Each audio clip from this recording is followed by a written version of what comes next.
यादव है। मेरा घर गया है। हम गया में बेलागंज विधानसभा आता है मेरा, वहाँ से हम लोग पहले पढ़ाई करते थे दिल्ली में, उससे पहले पटना यूनिवर्सिटी में भी पढ़ाई किए हैं। उसके बाद हम ये सोच रहे थे कि बिहार को, जैसे यहाँ बहुत सारी बात होती है कि हम यादव है तो यानी आरजेडी के वोटर है, मतलब अगर फॉरवर्ड है तो बीजेपी का है, ये सारा दिमाग में चलता था मेरा भी। लेकिन हम ये नहीं सोचते थे, हम ये सोचते थे कि कौन ऐसा दल है जो सही में बिहार में व्यवस्था बदल दे, क्योंकि गरीबी देखे, भूखमरी देखे, सारा चीज़ देखे, खुद हम भी इस चीज़ से बहुत झेले, पढ़ा कर पढ़े हैं। तो ये व्यवस्था हम चाहते थे, लेकिन कोई ऐसा दिख नहीं रहा था। जब भी नज़र कहीं घूमता था तो बीजेपी या आरजेडी या किसी और दल पे, तो वो एक विशेष जाति का इंडिकेशन देता है कि भाई ये आरजेडी है तो यादव का होगा। उसी के बीच में जन स्वराज पद यात्रा 2 अक्टूबर से शुरू हो रहा था गांधी आश्रम भितिहरवा से। तो मेरा एग्जाम बेतिया में ही पड़ा था, तो उधर से फिर हम पदयात्रा सोचे कि अब हम ज्वाइन करेंगे पदयात्रा। इसी में जो भी कैरियर होगा, चाहे बर्बाद होंगे चाहे तो आबाद होंगे, लेकिन शुरू यहीं से करेंगे। तो 2 अक्टूबर में पश्चिमी चंपारण भितिहरवा हम पहुँचे। वहाँ बहुत भीड़ था। तो हम ये सोच रहे थे कि प्रशांत किशोर शायद हमको जानेंगे भी या नहीं जानेंगे, क्योंकि इतना चकाचौंध जीवन था, समझ में नहीं आता था कि क्या होगा नहीं होगा। फिर दिमाग में ये चल रहा था कि कुछ बेहतर करना चाहिए। कुछ पहला दिन तो स्टिकर, वो एक बहुत स्टिकर होता वो साटे थे, अभी भी है वो। फिर दूसरा दिन ये करते करते हम लोग पहुँचे भितिहरवा से आगे थोड़ा, जमुनिया एक जगह है वहाँ पे, पश्चिमी चंपारण में एक ब्लॉक है जमुनिया। वहाँ पे बहुत बारिश हुई थी, तो प्रशांत जी खुद अपने मतलब पगोड़े से निकल के हर कैंप में घूम रहे थे। तो पहला बार मैंने देखा इनको, तो बहुत डर सा भी लग रहा था कि इतना महान आदमी जो भारत के बड़े बड़े लीडर को मुख्यमंत्री बना दिए हैं, तो हमको अजीब सा फीलिंग हो रहा था। फिर भी हम आगे,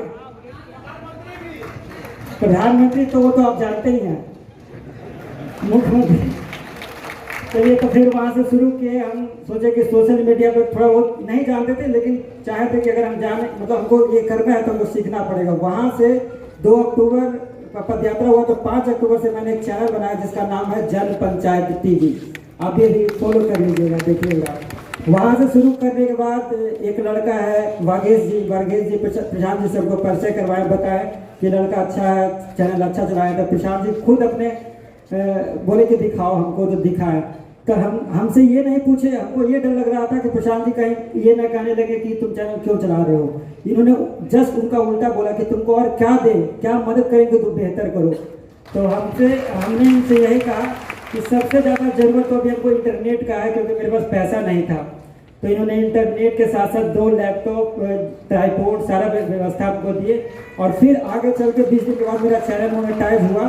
मोनेटाइज होने के बाद 3 से 4 महीने के बाद मेरा जो पेमेंट आया, तो सबको मिठाई भी खिलाया था मैं कैंप में भी, प्रशांत जी को भी। तो मतलब उसके बाद चैनल को आगे किया। अब मैं लास्ट बात बता रहा हूँ, प्रशांत जी का एक वीडियो से मेरा जो इनकम है वो 1,10,000 रुपया है, सिर्फ एक वीडियो से, सारा वीडियो से नहीं। एक बार इनके लिए जोरदार ताली बजाइए।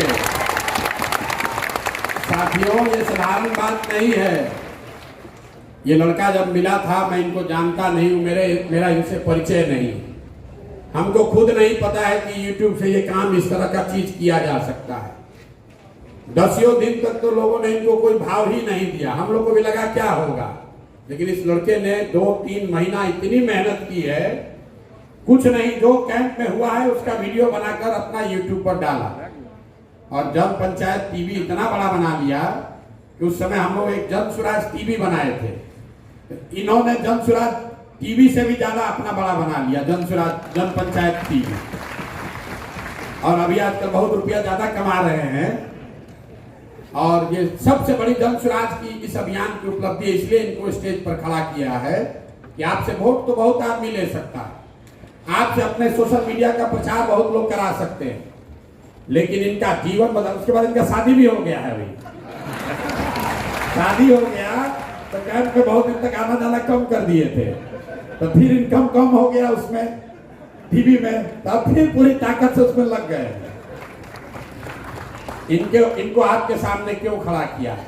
भाई साहब, ये कोई हार्वर्ड से दिल्ली के बड़े यूनिवर्सिटी से पढ़ा हुआ लड़का नहीं है।